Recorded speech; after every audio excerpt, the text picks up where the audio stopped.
ایران کے بادشاہ نے اپنے بیٹے کو پڑھانے کے لیے ایک استاد صاحب کا بندوبست کیا۔ استاد صاحب کو کہا کہ میرے بچے کو دین پڑھائیے، میں چاہتا ہوں کل اس نے عنان حکومت کو سنبھالنا ہے تو یہ دین سے آگاہ ہو جائے، اس کو کچھ سکھائیے، پڑھائیے۔ بہت نیک بزرگ بڑے درویش عالم پڑھانے لگے، اسباق مکمل ہو گئے، دین کے اسباق قرآن مجید پڑھایا، احادیث طیبہ کا درس دیا، اصول فقہ سے روشناس کرایا۔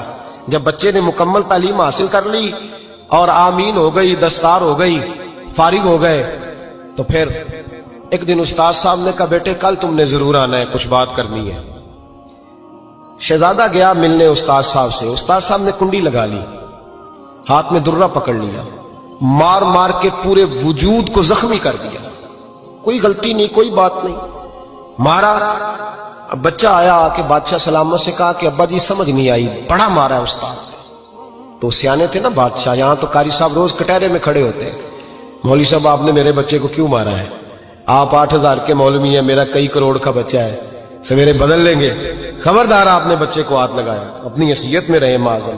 جو قومیں استادوں کو کٹہروں میں کھڑا کرتی ہیں وہ ترقی نہیں کر پاتی، جو استادوں کو کٹہروں میں روز کھڑا کرتے ہیں۔ کہا ابا جی بڑا مارا ہے، تو والد بڑے سمجھدار تھے، کہنے لگے بیٹا استاد باپ ہوتا ہے، وہ زیادتی نہیں کرتا، کوئی بات ہوگی میں تیرے استاد کو کٹہرے میں نہیں بلاؤں گا۔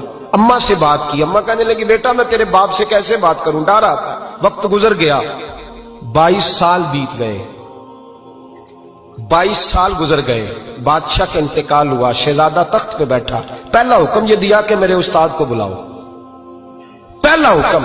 استاد جی بوڑھے ہو گئے تھے، چھڑی کے اوپر ٹیک لگا کے آئے اور بھویں سفید ہو کے جھک گئی تھیں، یوں آنکھ کھول کے بڑی مشکل سے دیکھا، کہنے لگے شہزادے حکم ہو۔ کب میں شہزادہ نہیں، اب میں بادشاہ بن گیا ہوں۔ استاد جی 22 سال بیت گئے، آپ نے مارا تھا، پر وہ درد چونکہ زیادتی کی تھی، میرا قصور کوئی نہیں تھا، تو نہ میری روح سے درد گیا ہے نہ میرے جسم سے گیا ہے، میں بے اختیار تھا، پوچھ نہیں سکتا تھا، آج با اختیار ہوا ہوں۔ سب سے پہلے پہلا حکم آپ کو دیا، بلایا ہے، بتائے کیوں مارا تھا، کیوں مجھے مارا تھا، میری زیادتی بتائے۔ تو استاد، بوڑھے استاد کی آنکھیں آنسوں سے بھر گئیں، کہنے لگے بیٹے بس آج کے دن کے لیے مارا تھا، یہ جو دن آ گیا نا میری زندگی میں اس لیے مارا تھا، یہ میں چاہتا تھا میری زندگی میں وقت ہے، آج کے بس میری مراد پوری ہو گئی۔ کہا صاحب کس لیے، مجھے بھی سمجھائے۔ آپ فرمانے لگے کتنی دیر ہو گئی تجھے مار کھائے ہوئے، کتنا زمانہ بیت گیا؟ کہنے لگا 22 سال۔ فرمایا زخم بھولے تو نہیں، درد ختم تو نہیں ہوئی، تمہیں بات ایک منٹ کے لیے بھی تمہارے حافظے سے محو تو نہیں ہوئی؟ کہا استاد جی روز رات کو یاد آتی، روز خیال آتا تھا۔